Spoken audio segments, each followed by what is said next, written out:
नमस्कार, आप देख रहे हैं जबलपुर एक्सप्रेस और मैं हूं आपके साथ कंचन। आई नजर डालते हैं जबलपुर की कुछ खास खबरों पर और सबसे पहले बात करते हैं आज की न्यूज हेडलाइंस। युवक की पत्थर पटककर हत्या, इलाके में सनसनी।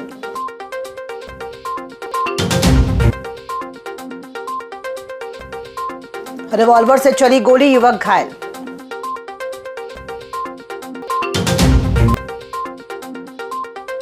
बिना अनुमति बने नाले को लेकर भूस्वामियों का विरोध, मुआवजे की मांग।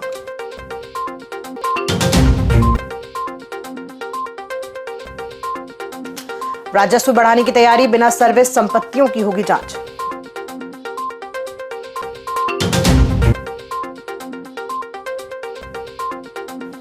और किसानों का प्रदर्शन, ट्रैक्टर ट्रैली निकालकर जताया विरोध।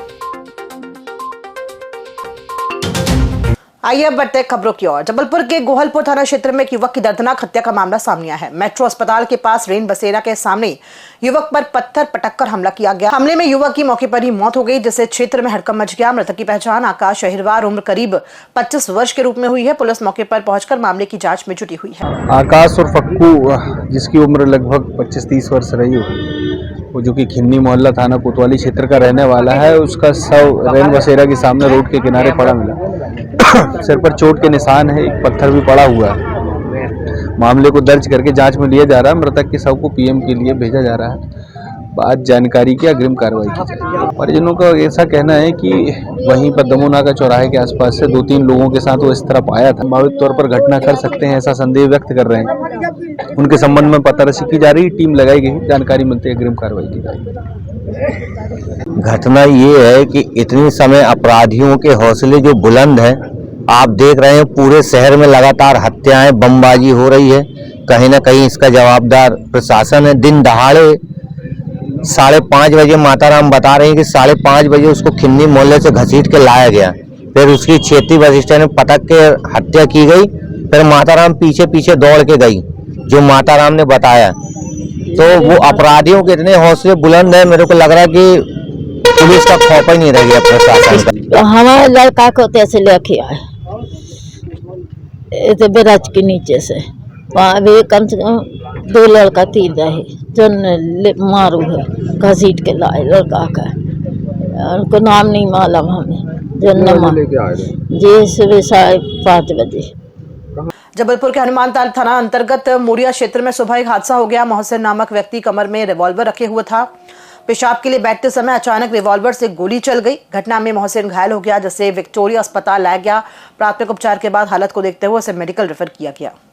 एक मोहसिन नाम का लड़का आया है, ये रहने वाला है अंबेडकर कॉलोनी का, और इसने बताया कि इसको गोली लगी है मोहरिया में, गली नंबर 5 में। इसके साथ जो आए हैं वो अभी पुष्टि नहीं कर रहे हैं। उनका कहना है कि हमने नहीं सुना, ये हमको मिला वहाँ पर, बोला कि हमको गोली लगी है, हमको थाने लेकर चलो। और उसकी जांच में लगे हुए हैं, जो आएगा जांच में उसके अनुसार कार्रवाई होगी। जबलपुर जिले में निजी कृषि भूमि से बिना अनुमति बनाए गए अवैध नाले का मामला सामने आया है। भूस्वामियों का आरोप है कि नगर निगम व सोसाइटी ने बिना अधिग्रहण व मुआवजा खेत के बीच नाला बना दिया। नाले के कारण वर्षा से फसल नष्ट हो रही है और भूमि बंजर होती जा रही है। भूस्वामियों ने अवैध नाले को बंद करने के बाद दबाव व धमकी देने का आरोप लगाया है। मामले में वैकल्पिक पक्का नाला, मुआवजा और प्रशासनिक पुलिस संरक्षण की मांग की गई है।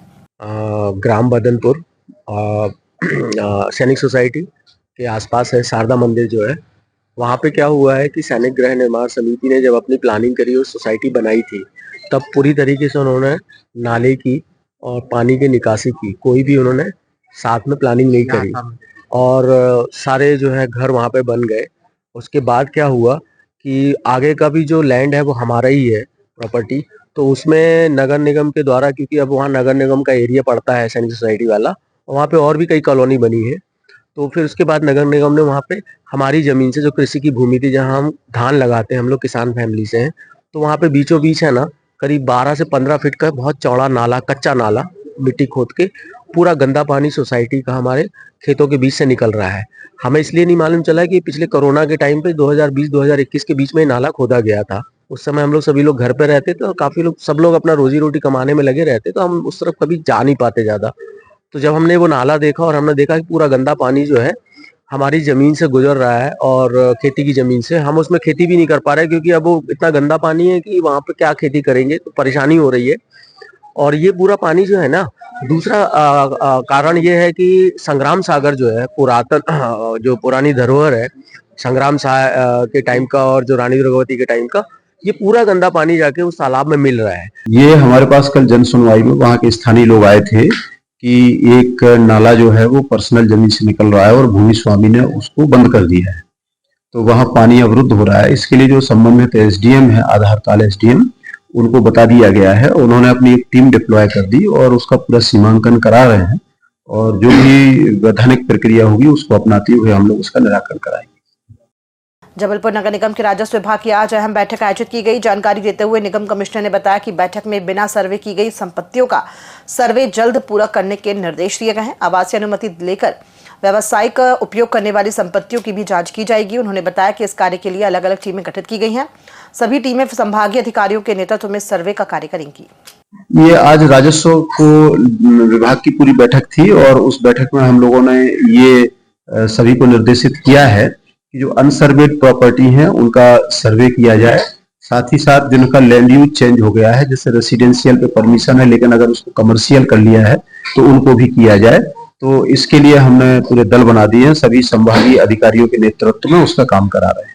जबलपुर के पाटन में भारतीय किसान संघ के नेतृत्व में किसानों ने बड़ा प्रदर्शन किया। पाटन व आसपास के क्षेत्रों से पहुंचे किसानों ने ट्रैक्टर रैली निकालकर अपनी मांगे उठाई।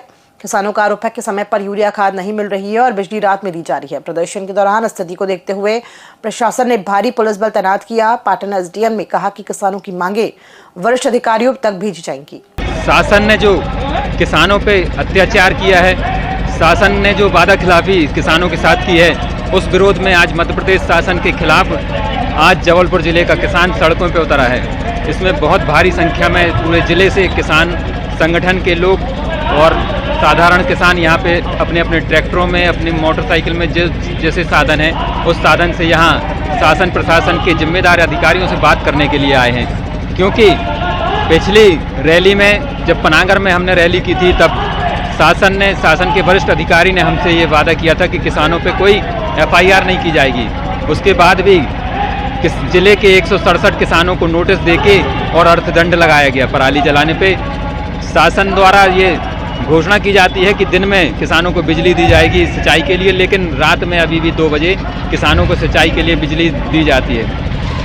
शासन ने 3100 रुपये का वादा किया था धान खरीदी का, लेकिन अभी भी वो वादा पूरा नहीं है। इस तरह से बहुत सारी किसानों की मांगें हैं जो आज किसान यहाँ आर पार की लड़ाई लड़ने आया और किसान से तुरंत यहाँ पे जवाब चाहता है कि क्या शासन हम किसानों की ये नोटिस वापस लेगी या हम यहाँ बैठे रहें। कुछ मांगे हैं उनका ये कि जैसे बिजली के हॉर्स पावर के कनेक्शन बढ़ाए गए हैं और बिजली रात में दी जा रही है, खाद ज़्यादा दी जाए, टोकन पे खरीदी केंद्रों में पैसे की शिकायतें हैं।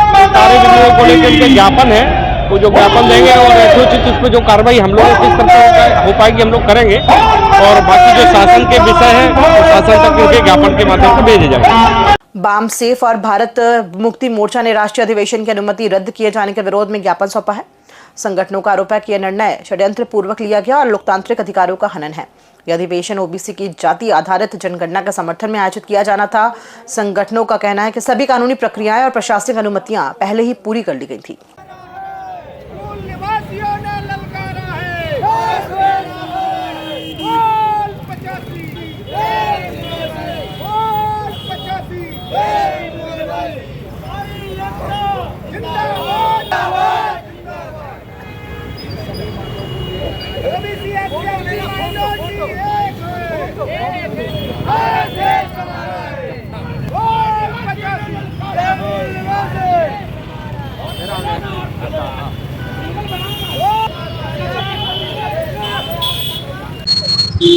आज घंटा घर में 7 जनवरी को जो ज्ञापन दिया जा रहा है, पूरे भारत के 725 जिलों में ज्ञापन दिया जा रहा, पर ये ज्ञापन देने की वजह क्या है?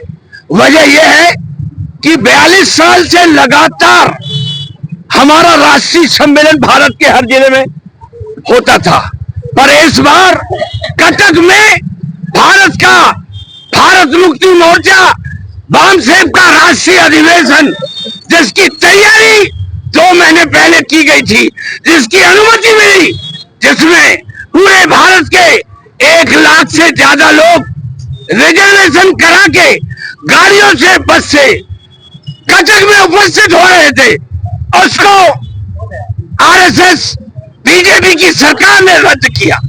ये इसलिए रद्द किया कि भारत के मूल निवासी इकट्ठा ना हो।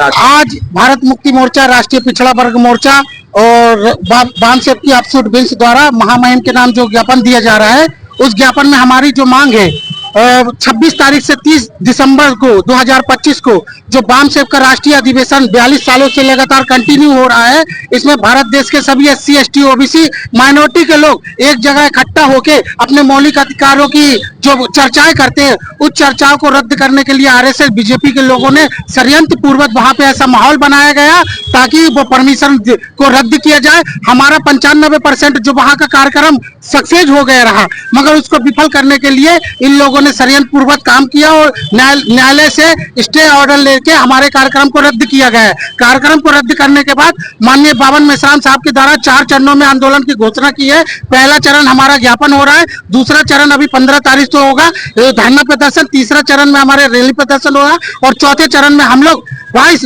फरवरी को आरएसएस के हेडक्वार्टर में एक बहुत बड़ा विशाल महामोर्चा लेके जाएंगे, जिसमें हम लोग अपने मौलिक अधिकार को बचाने के लिए, संविधान में दिए अधिकारों को बचाने के लिए, अपनी जान की बाजी लगाने के लिए भी तैयार है। अगर लोकतंत्र खत्म हो गया तो हमारा जिंदा रहने का कोई दायित्व नहीं पैदा बनता है। तो भारत देश में सबको, जाति धर्म के लोगों को सबको मौलिक अधिकार मिले, उसके लिए हम लोग रोड पे आके आंदोलन कर रहे हैं और भारत देश के सभी लोगों को अपने अधिकारों को बचाने के लिए, संविधान को बचाने के लिए तन मन धन के साथ सहयोग करना चाहिए। मैं अनिल बंसकार, भारत मुक्ति मोर्चा, जबलपुर जिला अध्यक्ष। खबरों में फिलहाल इतना ही। दीजिए इजाजत, नमस्कार।